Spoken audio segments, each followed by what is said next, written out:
প্রিয় ভাইরা, আপনারা জানেন যে গতকালকে পাবনায় জামাতের এমপি অধ্যাপক নজিবুর রহমান মতিউর রহমান নিজামের ছেলে নামাজ পড়াতে গেলে মানুষ বাধা দিয়েছিল।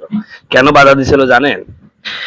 ওই যে শাহিন রেজা শিশির বিএনপির এই ভাই সেটা স্পষ্ট করেছেন। তিনি বলেছেন, জামাতের এমপি হোটেলে রুমে নারী নিয়ে ধরা খাচ্ছেন, ওনাদের পিছনে মানুষ নামাজ পড়বে কিভাবে? কথাটা ঠিকই।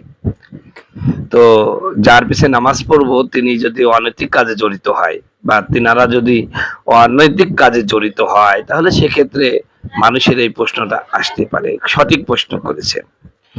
প্রিয় বন্ধুগণ, আমার ভাইয়ার আমার, যে সেদিন যে বাধা দিয়েছে লোকজন যে তিনি তার ইমামতিতে আমরা নামাজ পড়বো না, মূলত কারণটা এটাই ছিল। বিভিন্ন জায়গায় দেখা যাচ্ছে, শুধু এখানে জামাতকে এক পেশে দোষী করা উচিত হবে না। গতকালকে চরমোনার এক ভাইও দেখলাম হ্যান্ডেল মারতেছিল। ইনাদের ব্যাপারেও একই ফতোয়া আসা উচিত।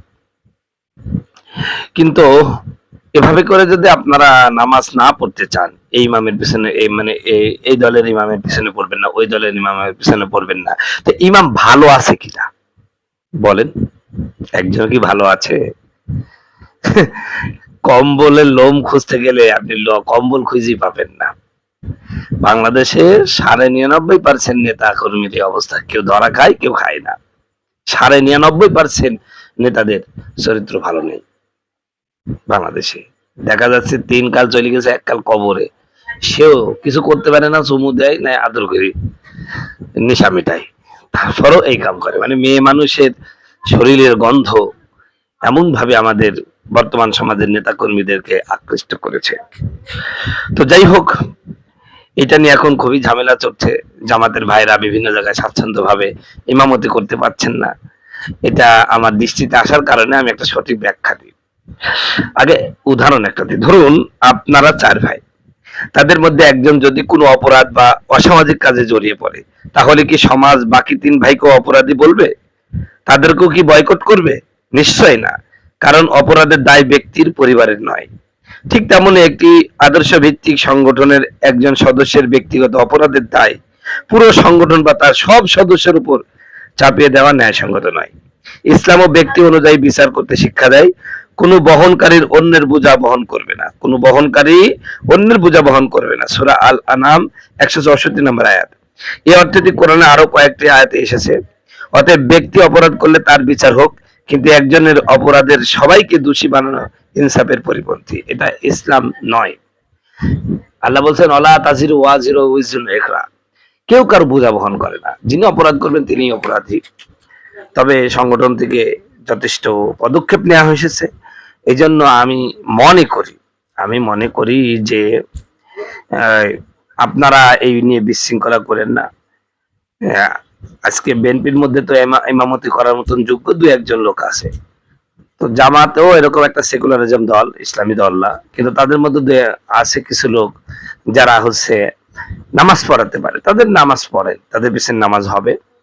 কিন্তু লামাযহাবী যেগুলো আছে এইগুলো থেকে এড়িয়ে থাকবেন আর কি। জামাতের মধ্যে যে লামাযহাবী গুলো আছে সে সমস্ত ইমামের পিছনে নামাজ পড়া থেকে নিজেকে নিবৃত্ত রাখবেন। কারণ বাংলাদেশে ইসলামী আন্দোলনের জন্য সবচেয়ে বড় বাধা হচ্ছে এই তথাকথিত লামাযহাবী। কিন্তু লামাযহাবী থেকে আপনি নিজেকে নিরাপদ দূরত্বে রাখতে পারেন। কিন্তু জামাতের লোকজন বা চরমোনার লোকজন ইমামতি করলে আপনারা সেখানে নামাজ পড়বেন, নামাজে বাধা দেবেন না।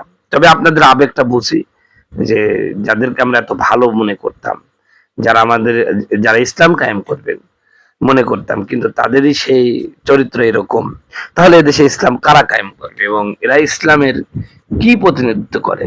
এটা আপনাদের আক্ষেপের জায়গা, আমরা বুঝি।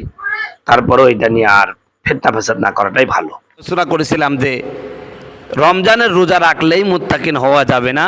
আপনাকে মুত্তাকিন হতে হলে কমাস কম 6টা শর্ত পালন করা লাগবে। কয়টা? 6টা। তার মধ্যে 1 নাম্বার হলো রমজানের রোজা রেখে চোখ দিয়ে কু জিনিস দেখা যাবে না। 2 নাম্বার, কান দিয়ে কু কথা শোনা যাবে না।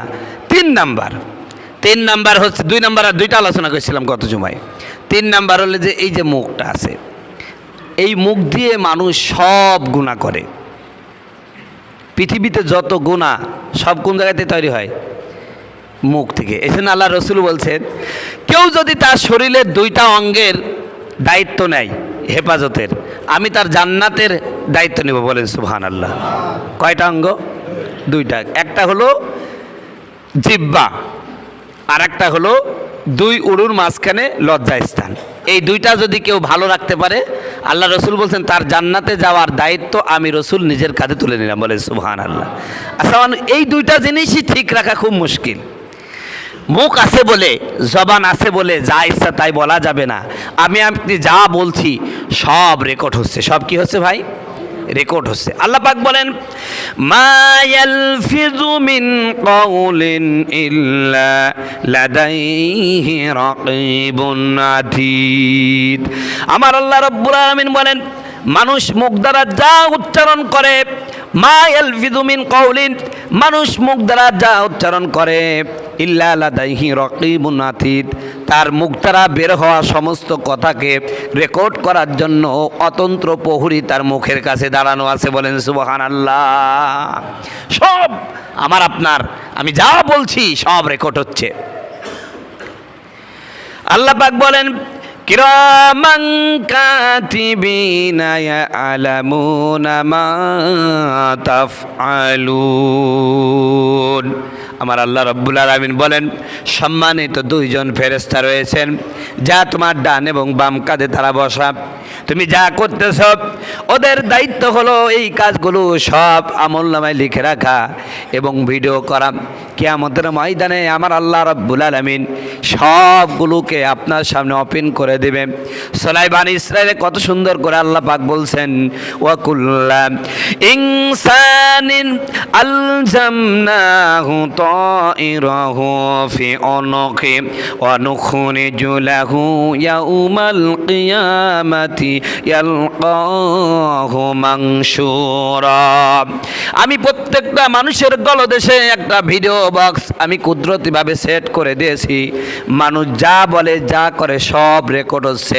কিয়ামতের ময়দানে এই আমলনামাগুলো আমি তার সামনে ওপেন করে দিয়ে বলবো, ইকরা কিতাবাক, এই নাও তোমার আমলনামা, পড়ো তোমার আমলনামা। কাফা বিনাফসিকা ইয়াউমা আলাইকা হাসিবা, আজকের হিসাবের জন্য তুমি নিজে থেকেই নিজেই যথেষ্ট।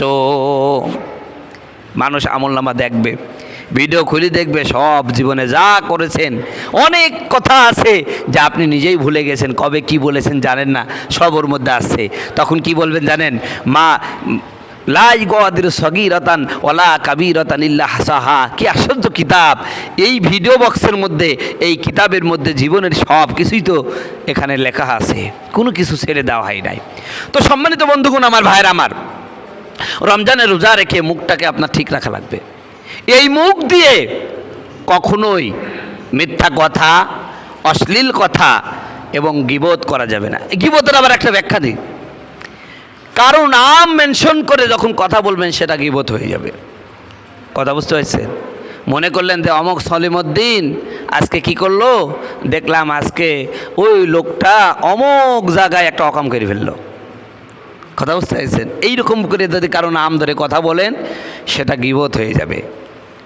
কিন্তু আপনি যদি এমন বলেন যে আমাদের সমাজে কিছু লোক আছে এরকম সুদ খায়, ঘুষ খায়, তাহলে কিন্তু আবার এটা ঘুষ, এটি কিন্তু গীবতের আওতাভুক্ত হবে না। কারণ আমি এখানে কারো নাম মেনশন করে কোনো কথা বলি নাই, আমি শুধু অপরাধটা বলেছি যে এমন অপরাধ আমাদের সমাজে হচ্ছে। কথা বুঝতে পারছেন?